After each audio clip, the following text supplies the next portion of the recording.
The Guns on Pegs podcast is brought to you by iTap Group.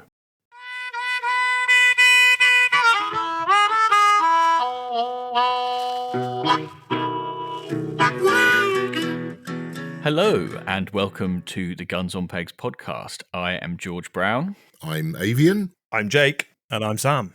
Well, gentlemen, Happy New Year. Well, Happy New Year to all. Happy New Year. Happy New Year. It's traditional at this stage to check in and find out what everyone's been up to.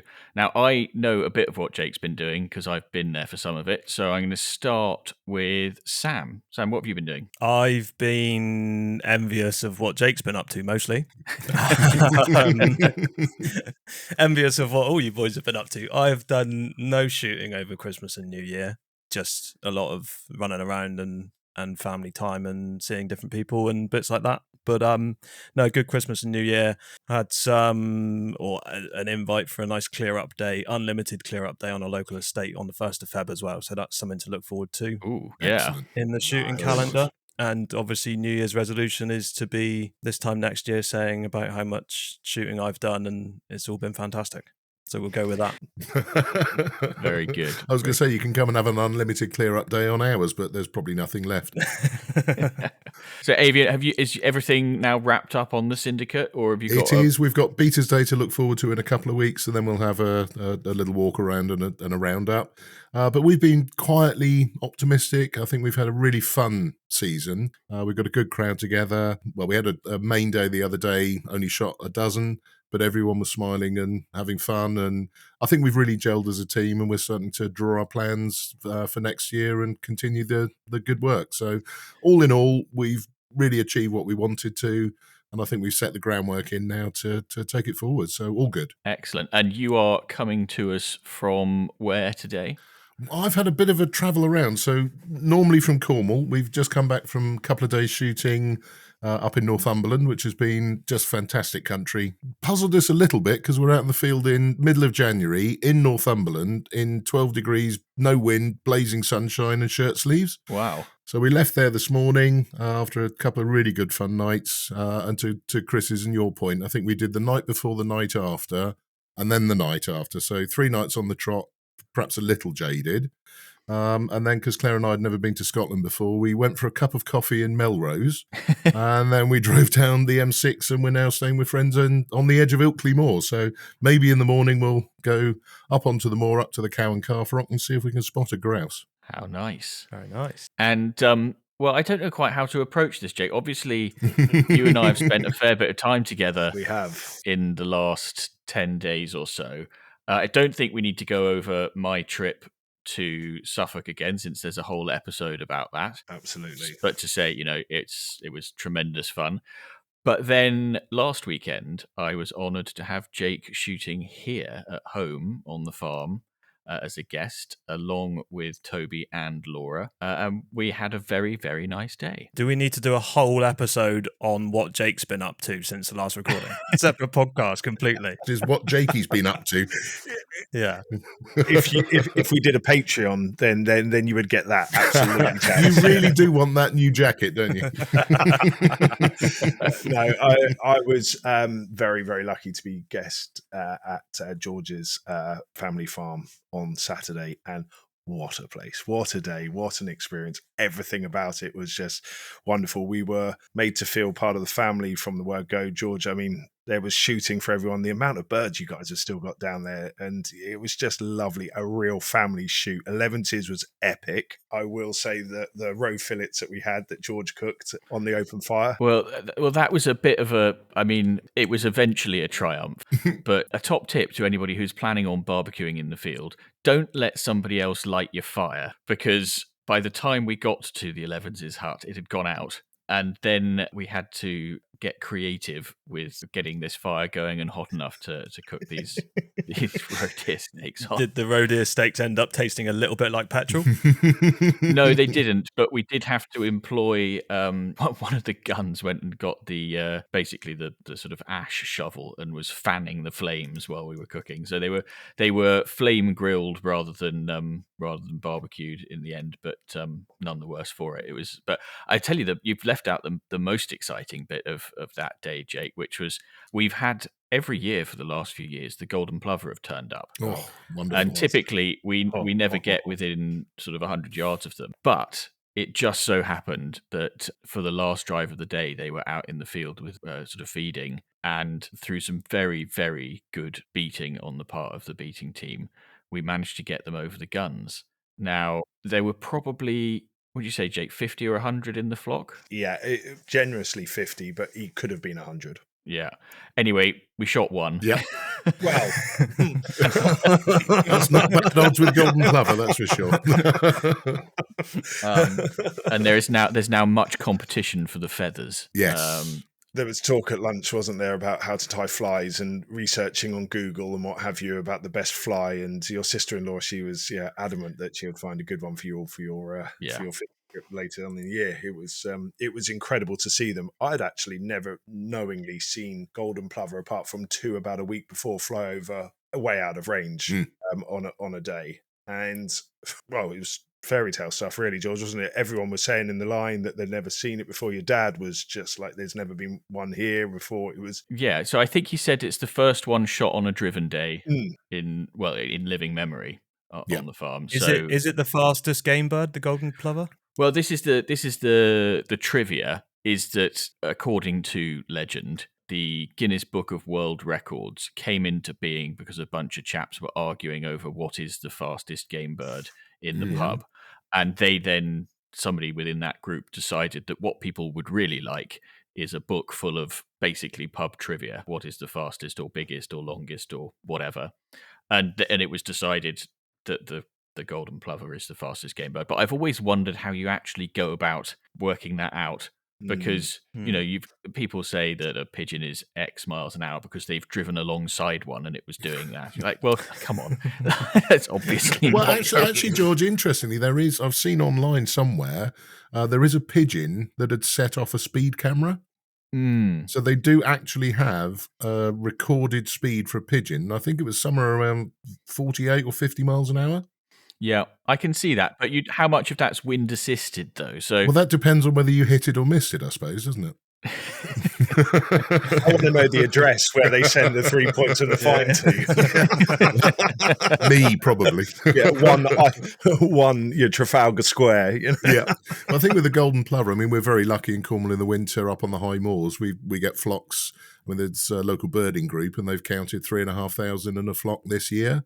Gosh. And in having only ever shot one once on a little syndicate day, I think it's not so much the flat speed, it's the turning speed. Those long swept back wings. Yeah, and they will just, as a flock, they'll just turn on a sixpence and leave you for dead. The fact that they just took us on and went over the guns, but then the way they flicked as they came over the gun line, they're incredible. Like, they really were an incredible bird, and they were very sporting, is how I'm going to describe it when they flew over me. Well, I know, talking to my grandfather years ago, he was saying that, back in the day when rules were different and views were different, and missile thrush used to be shot on the migration in.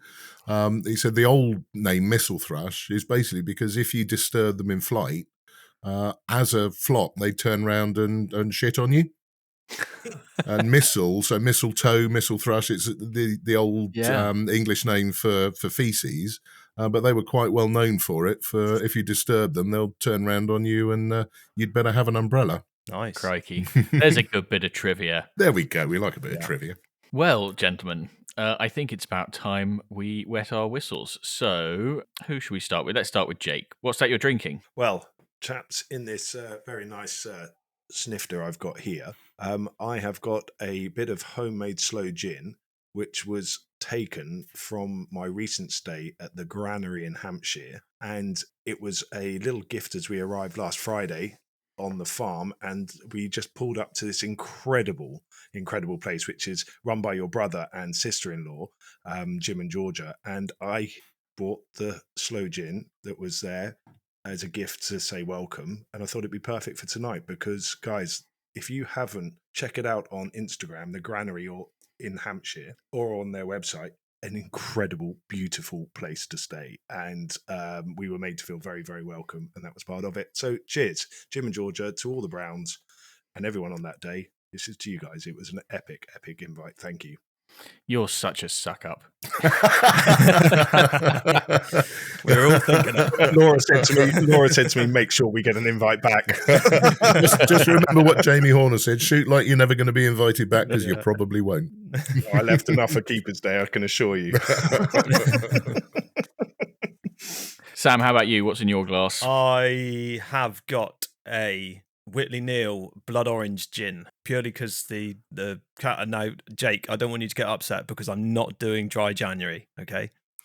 But I decided that in January I wouldn't have a drink for the sake of a bad day, which, as Jake and Avian, you'll know as my unlicensed therapists, there's been a few of those recently. Challenge, been a challenge. Yes, it's been a challenge. But so yeah, tonight, chaps, we are having, or this afternoon, we're enjoying that, which is actually very nice. Good man. On its own, no tonic, nothing else. Yeah, Lovely. Cheers. Hardcore. Very nice. So 2 gins. Avian? Well, my good friends we stayed with up in Ilkley to help break the journey up. So we are on the edge of Ilkley Moor. And not only have they provided me with a local pork pie, which I will probably leave till afterwards for sake of munching whilst we're talking, but I have here a rather lovely session pale ale from the Ilkley Brewery.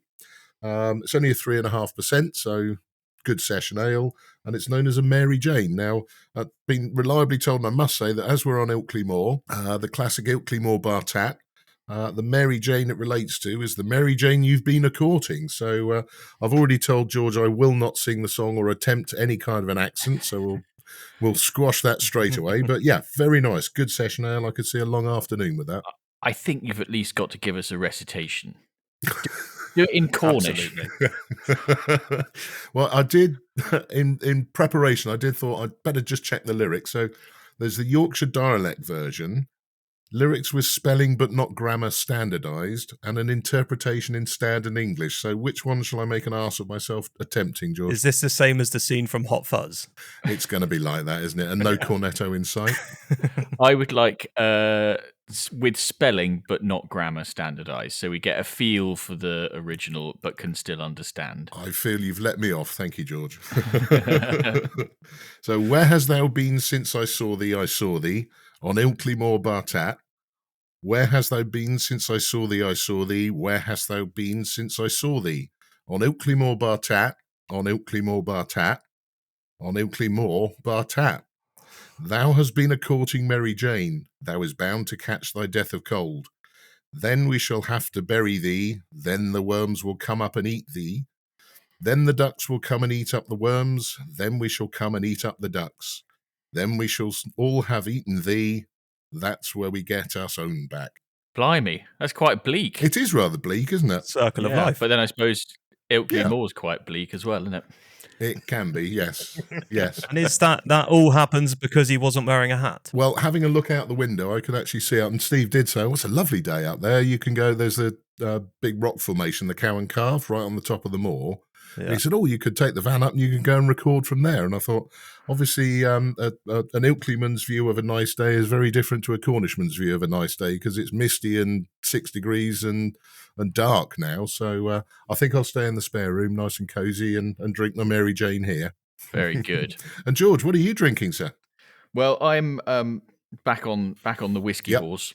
Shortly before Christmas, I had the pleasure of having James, who put up the prize for the Shooting Hero, lovely, come and shoot with us at home. And he very kindly brought me a bottle of the Glen Alecky 18-year-old whiskey, and it is seriously good. I polished off, I should say, Father Christmas drank quite a lot of it over the festive break, but I had the wherewithal.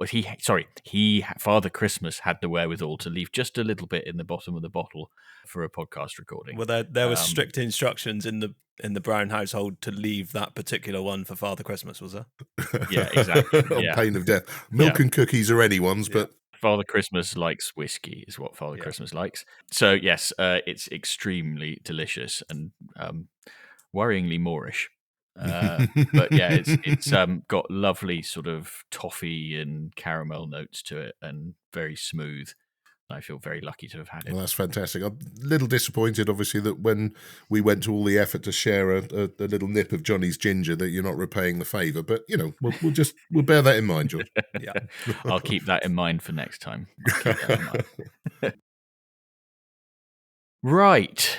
We have had an email in from somebody I shall call Porky, who's been working his way through the back catalogue. Avian, you do the honours with this one, please. My pleasure. So, Porky writes, "Hi, gents. No unpopular opinion or McPod yet. However, I would like to thank George for providing the perfect soundbite to support some good old office humour. I've recently discovered the pod and have since been working my way through the episodes. On the way to work this morning, I listened to the Slow Gin episode with Richard Prideaux, and I do sympathise with the chap beating, missing out on 11s, and who therefore drew parallels to an oppressive regime. At approximately, this isn't approximate, is it? At approximately 41 minutes and 47 seconds, we like a bit of precision, George states, I've never come across someone so passionate about sausage rolls. This immediately reminded me of a colleague passionate about food, so much so that they once sent a steak back 3 times in a restaurant. Terrible. Ate an entire chicken at their desk for lunch, and crucially recruited an immediate family member to track down a festive sausage roll from Booth's as a result of not living anywhere near one. Well, as luck would have it, there's a Booth's just up the road from me here, so I may be able to help him out in the morning. He goes on, and was pretty upset when one could not be sourced. On arriving to work, I played the clip to some colleagues, and they immediately drew the link, including the one it relates to.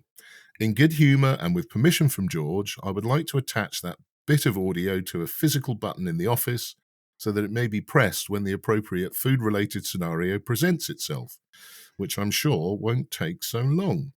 Hopefully this also presents the opportunity to get a couple more people listening to the pod, particularly when an explanation is needed, which I'm sure it will be at some point.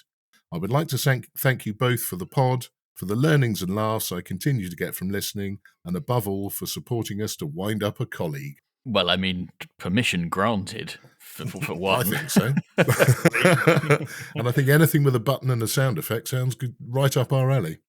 Yeah, I love that. So I'm trying to remember what the context of this was.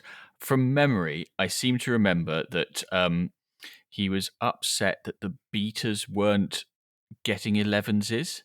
That's exactly it. I think his payment for the day was, if he wouldn't worry if they were getting cash or anything, but he had to have a sausage roll. Yes. So it turns out there is somebody more passionate about sausage rolls.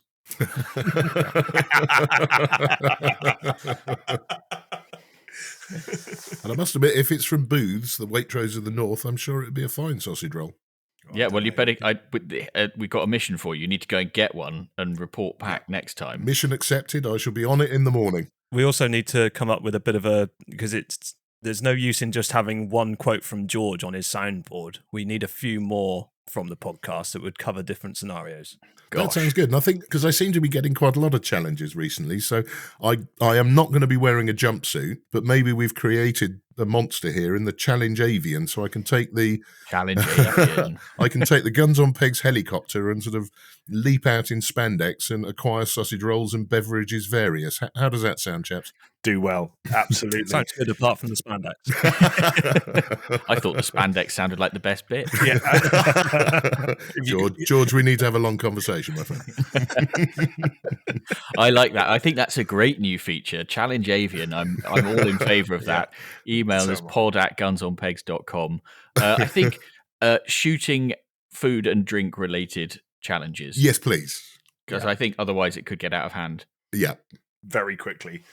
High streets in spandex, you don't need, old boy. Oh, God, no. Absolutely not. Especially after what the magistrate said last time.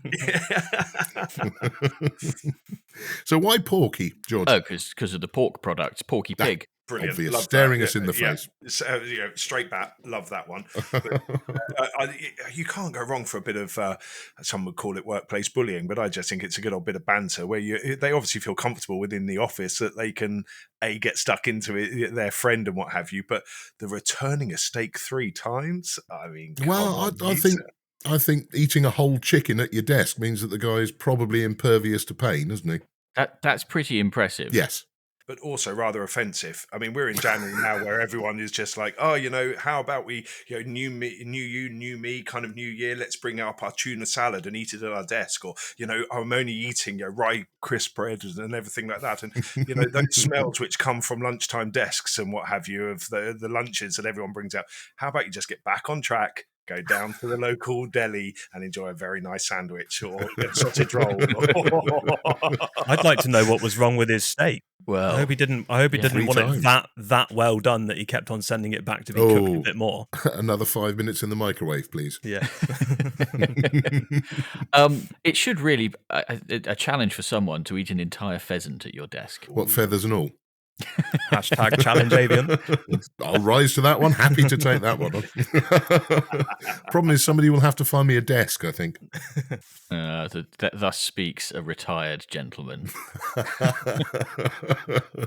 No, but it's good fun, and I look forward to hearing how they certainly get on with their kind of ribbing of their work colleague, really.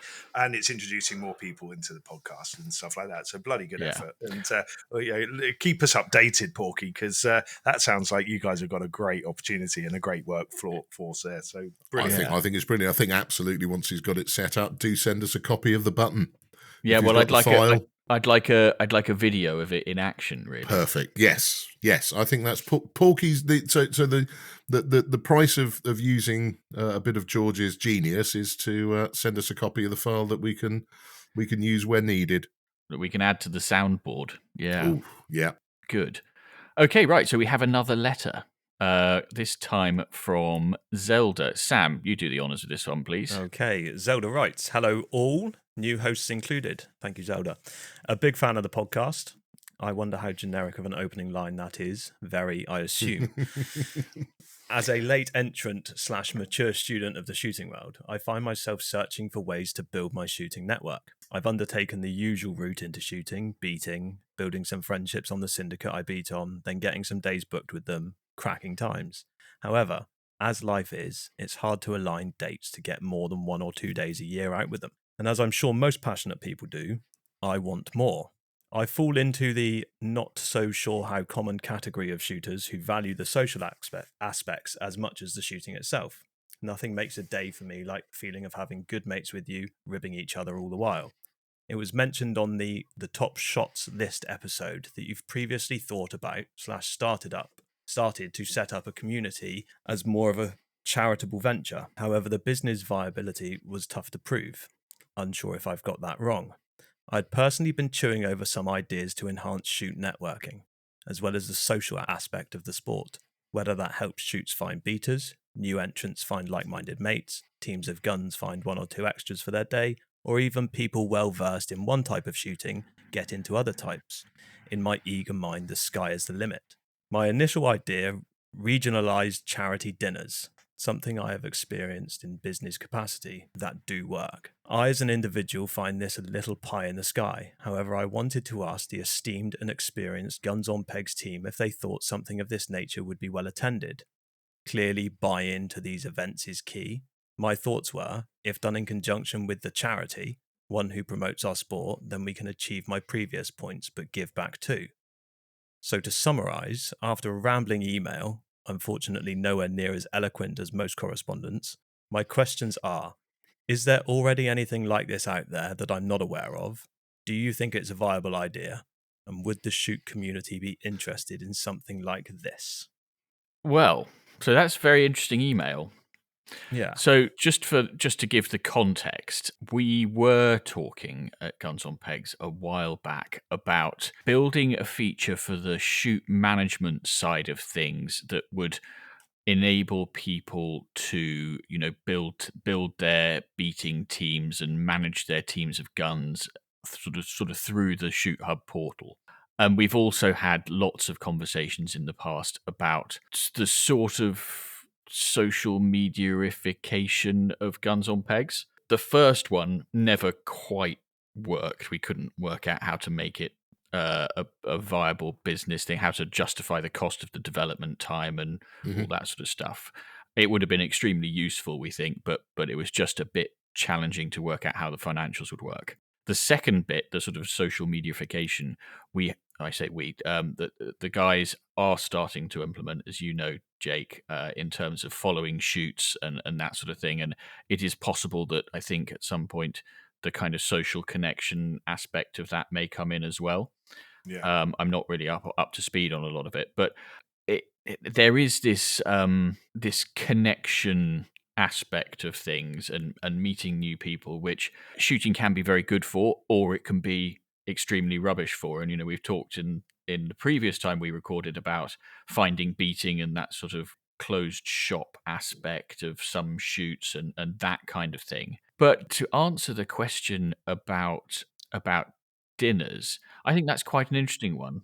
Yeah, I think so. I think there are things that do go on. I know in the southwest, I'm sure across the country, GWCT will hold fundraising clay days and fundraising dinners with speakers and what have you. So certainly, I think first of all to say to Zelda that certainly wasn't an ineloquent letter at all. I think there's some really interesting points raised there, and having come late to formal game shooting, I can sympathise with the issues faced there. And it is a case perhaps of being able to put yourself out there. And the way shooting is at the moment, the way we're viewed perhaps by the broader public, we do tend to keep it a little closer to our chest these days. Yeah. I mean, one thing that wasn't touched on there is possibly look at a little DIY syndicate. It's a good way of getting yourself involved with a broader group of people. It can be very difficult to just keep taking single peg days and trying to get yourself accepted into what might be a larger, rather closed team. But is shooting the sort of thing that brings people together enough to have the corporate style charitable events? And I don't know. I think if you're looking at maybe meeting more local people and finding out who is out there that may be potentially closed off, maybe instead of a charity dinner, like you said, Avian, a charity clay shoot. And I'm not talking about the big EJ Churchills and Purdy, Royal Berkshire Yes. £1 million charity jobs, but have a word with your local playground and see if you can put something on for your local air ambulance or whatever charity you want. Well, maybe even the young farmers shoots. Young farmers, anything like that, and that'll bring the local people who have an interest in shooting out the woodwork. And it's a great place to meet people then, isn't it? Yeah, I agree with you, Sam. And I think, what I've found over the last 10 years, I guess I've been involved in more formalised shooting, if you will, is it is slow. The networking is slow. It is, a small group of people are investing a fair bit of time and a lot of money to have a day and to gel with them. It is difficult to get into that kind of a group. But I think the more you're there, the more you do, the more you're involved. It very quickly, things you don't necessarily expect to happen, it leads to other things, and occasionally you get a phone call and you get a link to something else, and it kind of grows organically. Yeah, Jake, what do you think? There's a real opportunity here to perhaps maybe try one of these networking events. And what about having a day at the races? Put something out there that everyone meets for car park picnic before a day there's plenty of race courses, whether you want to go point to point or you want to go to the classics or you want to go to Royal Ascot. Newmarket starts in April, May time. We finish in Cheltenham. There's real opportunity to maybe do some networking out of the season rather than just concentrating for the 4 months that we're in the season, and carry it on out of kind of shooting season and have some fun at the races at the same time. Because I don't know about you guys, but I'm a bit passionate about horse racing, so but I think it's wonderful, the opportunity to a car park picnics, even if you don't see a race. There's Royal Ascot in June. You've got Goodwood in August. You've got Newmarket, the Guineas in May, and also, I mean, George, you guys went there for a team bonding last year. We did. We went to Epsom on a Tuesday night. It was we had a very fun time. It wasn't what you might call glamorous. It can get a little interesting at Epsom, can't it? But we had a lot of fun. I like that idea, and that's just sort of keeping people together throughout, out in the off season, which I think is something that some syndicates struggle with a bit. I am interested in, I think it's a good opportunity here just to talk about what a crazy thing the Order of the Garters has become. Oh, yes. That Yeah. I think when Chris and I started this and we started doing the Garters, and people talk a lot about community, and often it's platitudes.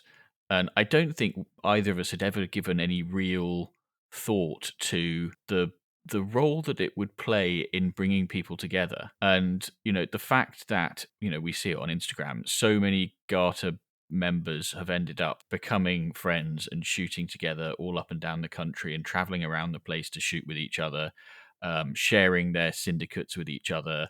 That kind of thing is quite remarkable.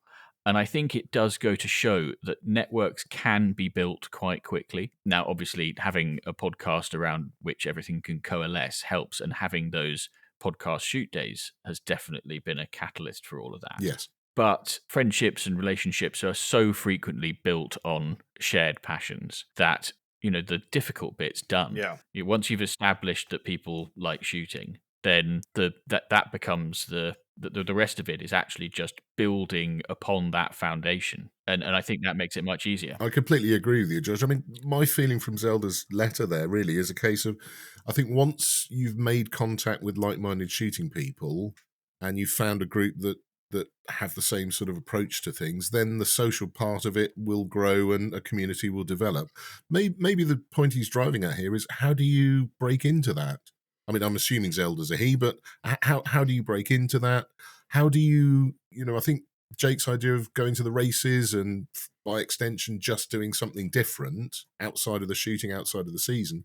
But perhaps the point is, how do you get in touch with other people who are of like mind to create that community? And I think you're absolutely spot on. Order of the Garter has thrown all sorts together who listened to the podcast, found out about the Garters, wrote a letter, so clearly have the predilection towards shooting and outside pursuits and sports.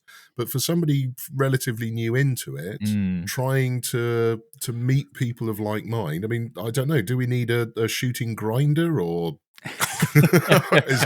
I think Zelda's actually been very clever and hit the nail on the head, because they've written into this and earned themselves a pair of garters, so they then have become part of the Garters. Genius. Order of the Garters. Absolutely. And they're that's the shortcut, into another community. So well done, Zelda. And can I ask, why Zelda, George? Why Zelda? Why Zelda? Well, it's Zelda Fitzgerald, who was wife of F. Scott Fitzgerald who wrote The Great Gatsby, and she was a noted socialite in the New York scene. So, beautifully obscure, George, but marvellously done. Good, isn't it? Very, very good. Because when I was going through the running order and I saw Zelda, and I was like, Zelda. Well, hang on, the Nintendo character goes around building up a collection of people and what have you, and gets to go and builds it very Terry Pratchett. Okay, we'll go with that. And so I was expecting some Nintendo kind of. Well, shooting from the hip, I'll show my age, and it was very much Terrorhawks. Which I think was the last of the Jerry Anderson cartoons. So you've beaten us all there, George. Well done. But I mean, I think Zelda has done the right thing in terms of getting out beating and that sort of thing. And I think just in general, people have very busy lives. And my experience of trying to organize anything is you either need to do it absolutely last minute. Yep. What are you doing tomorrow? Let's go and do this. Or about 6 months in advance. So you can't just you can't say, what, in 2 weeks' time, let's all go clay shooting together. You have to say, let's all go and do this sim day together. Let's work out what date works. Any weekend, within the next 6 months, let's do it. And I think that kind of gets the ball rolling. Or absolutely last minute, 2 or 3 of you go and do something. The other thing I wanted to say, and I don't think we talk about this enough in general within shooting, is my understanding is that nearly every wildfowling club in the country is absolutely desperate for members. Yes. Now, I think so. Obviously, you have to have a certain level of proficiency to join a wildfowling club, but my understanding is that they all have, and of course, you've got to be in the right bit of the country. You've got to be within striking distance of the coast. And it's a very, very different sport to a driven day. Yes, that's also true. But I think if you are in the right sort of part of the country to be able to reach the coast comparatively easily, I think looking into wildfowling clubs is a very good idea. Very quick, clubs is the way forward and a very good I way to think you're meet. right, George. And I think most of the wildfowling clubs I've been aware of, for novices, they will hold you by the hand, and a member will take you out. And because as Sam said, it's very different. It can be dangerous. You need to be aware of your surroundings. It's tidal, it's muddy, it's dark, all sorts of things can go wrong, but they will take you and help you through it. And I think everybody who sort of gets a good first taste of wildfowling, they become wildly passionate about it. And I think quite a few guests on the pod, the wildfowlers amongst them, would do nothing else. That's their Well, passion. and the people I know who do a fair bit of wildfowling are often unbelievably good shots when Yes. in the driven line, because it's one thing standing on a nicely manicured peg, but when you've got both feet, sucked into the mud and still being able to shoot, being able to move your feet means that suddenly you're absolutely You've phenomenal. certainly worked for your quarry, haven't you? Yeah, exactly. So are we saying then that the three best routes to do this would be, obviously, keep writing into Guns on Pegs, see if you can become member of the Order of the Garter. Yeah. Maybe look at the organisations, whichever tickles your fancy. There's an awful lot that BAS, GWCT, NGO, all the rest do. And also look at smaller clubs, and particularly wildfowling clubs. Yeah, exactly that. And then when Definitely. you've made all your mates, go racing. Well, Absolutely. I think actually go to the point to point, because again, point to point is brilliant. you're more likely to meet more like-minded people at the point to point. Yes. Yeah. And again, I don't know this for sure, but my suspicion is that they will be seeing falling numbers of guests, of spectators at point to points, and I think they should be supported. It was a huge part of the sort of social scene when I was growing up, was going to the particularly, I think the Easter point to points were big social occasions and big car park picnics, and the beer tent was always tremendous fun. And I think also, if you can back a winner at the point to point where nobody knows anything about any of the horses, least of all the bookies, then you can you can call yourself a real student of horse flesh at that point. and then you can hop on the Guns on Pegs app and book yourself a day shooting later in the season with a friend. With A your newly winning. made friend. Absolutely. The other one would be the game fair, wouldn't it? Get up to the game fair. Yes. You're going to be surrounded by like-minded people. Get chatting to some people up there. Yeah. Yeah, definitely. And then also attend the live podcast on the Saturday evening. Absolutely. Of course. I mean, another one just to drop in there whilst we're thinking about that.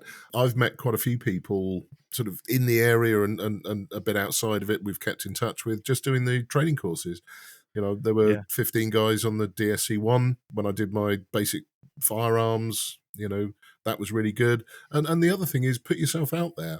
Go along, get in touch with the local BASC office and see if they're putting on any young shot days.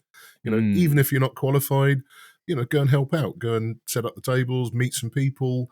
I think within the shooting community, outside of simply buying a peg on a day, the invites and the small farm shoots and, what really is the spirit of shooting in England is done by just that social networking. It's sort of a who you know and being seen to be a good egg and somebody they'd like to have along with them.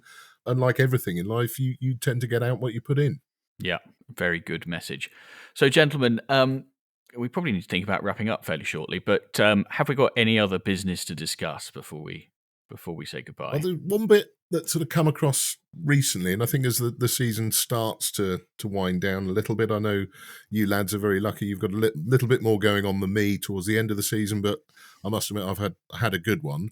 But I think just reflecting on the previous podcast with Branches, and I had a fantastic time up there earlier towards the end of last year. But it made me think the sort of counterpoint to that is those days that perhaps we've all had where it doesn't quite go according to plan, and there's that risk that at the end of the day there's some grumbles and not the days that are complete calamity, but those that don't quite live up to expectations. Maybe there's a message we can put out, keeping it positive, but how does a host talk to guns? How do guns talk to each other and to the keeper? And how do they make the best of a bad job? Because with the best will in the world, the birds can be in the wrong place, the weather can cause problems, maybe the the guns aren't shooting as they should and things haven't gone according to plan. Yeah. And trying to get a positive from it without everybody going home feeling a little deflated and maybe sort of rolled over a bit. Probably starts with the guns expectation and or knowledge of shooting as a whole, doesn't it? Because a seasoned gun will know that, you know, any host or keeper or anyone trying to put on a day has got a lot of challenges in front of them. It's not as easy as it looks, is it?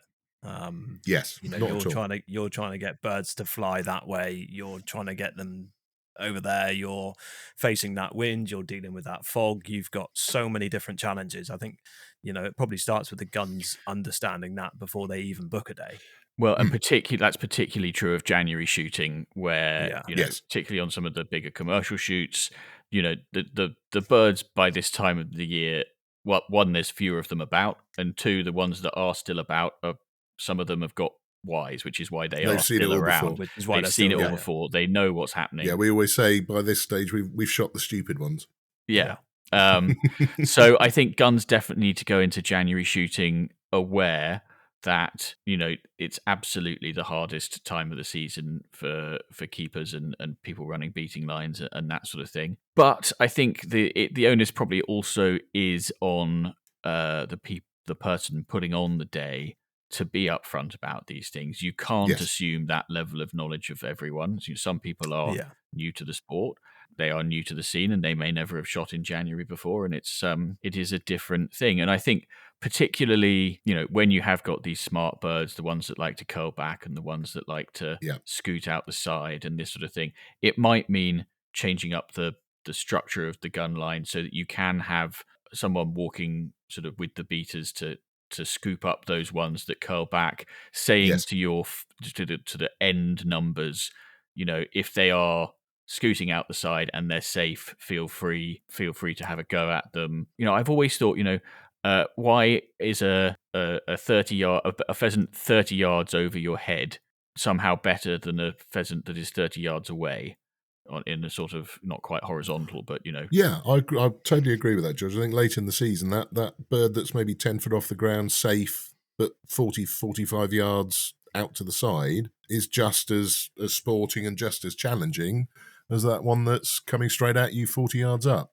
Yeah, exactly that. Definitely. So I think everybody going into it sort of, you know, as it were, not quite fully briefed in that sense, but, you know, knowing what they've got, what to expect. So communication on behalf of the people putting on the day and going into things, understanding what January shooting is all about on behalf of the guns. And I think that goes a long way towards it. Yes. It really does. It really, really does. Yeah. Managing expectation and being truthful. Definitely. And I think, you know, the big shout out to all the guys and girls who've been out there beating and keeping.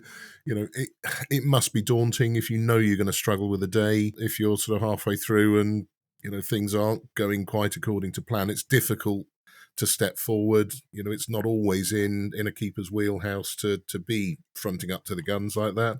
But to almost be able to say, look, be positive about it, get up in front of the guns and say, look, chaps, we're struggling, the wind's like this, the sun's like that, we're going to have a bit of difficulty, there's mist in the bottom, so we're going to change it up a bit, work with us. Because I think, you know, you always know you have a much, much better day if the beaters are working for you, because they're part of the whole team and the whole thing's a well-oiled machine. So, you know, big up to everybody who's been out there in the brambles whilst we've been mincing around in the short grass, as it were. Yeah. But I think if everyone pulls together and, you know, a couple of good, well-shot birds will stick in the memory far longer than, you know, a couple of easy floaters coming through. And if you know what you're going to expect, it just takes away that whole... Did they make up the card a bit, or that was a bit rubbish, and leave everyone a bit flat? So yeah. But equally, I don't think we need to be so doom and gloom about January. Absolutely not. Let's put it to the fact that there are some epic days still to be had. There's some keepers' days still to be had. We've still got about, what are we on, the 17th? So we've got about 15 days, let's call it 12 days, with a bit of here and there. Guys, we've got a great rest of the season. You know, there's going to be no fog, there's going to be no sun, It's there's going to be glorious. southwesterlies, there's going to be wonderful, gentle breeze, cloud cover, and we're going to absolutely have a safe and smashing end of the season. So let's just go for it. Definitely. And everyone's going to really have a great time. Yeah, well, I mean, it's worth saying, you know, Beaters Day's coming up. So, you know, yes. For those people who have been slogging it through the undergrowth, hopefully you will have a tremendous time. Absolutely. I hope they do. Yeah. If we're definitely. ending on a high note, do we cover what's been said in a WhatsApp group that I know we're all in, which is Jake's things that could be said in the field and in the bedroom? Or do we leave that in the No, WhatsApp group? we're not saying we're not doing that. No, we're not going down there. Good lad, Samuel. I thought they were quite funny. Although we're not monetized, we'll be demonetized immediately, I think. Oh my goodness, this whole podcasting has just completely stopped, Sam. I can't hear you, buddy. Next time. I think that's strictly in the pub, Sam. Okay. Well, Sam, I was going to ask you to do the outro, but you've blotted your copybook there, so I can get Avian to do it. Very good. So before we all go, all that remains for me to say is a final reminder that you can get your hands on a pair of the exclusive Guns on Pegs podcast shooting sock garters by sending us your shooting dilemmas for us to resolve, or by sending us your unpopular opinions, sharing your forgotten drives, or your McPod suggestions. Just send us an email to pod@gunsonpegs.com, and if we read it out in the next episode, we'll send you some garters. Thank you very much, Avian. Right, that's your lot. That's the end. Do please keep sending in your follow-up thoughts. Chris and I will be back in a couple of weeks' time with another special guest. These guys will be back in a month or so. But from all of us, thanks very much for listening, and goodbye.